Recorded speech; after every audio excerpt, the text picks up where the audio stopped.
center or if I need to go the other way. The ditch right across the road, and I said, man, we picked a good spot. Damn ditch. The squirrels will knock the power out so often. It's super glue, it's Loctite, but it's a gel form. Yeah, grab one of these. I'll borrow your. Hopefully I haven't trimmed off too much. That was a big chunk. That was brave. Bold. Gotta be bold in this business. Other stretches.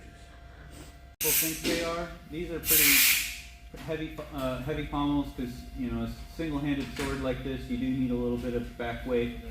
Once you get close, start taking your time and get closer to the line and all the way around it.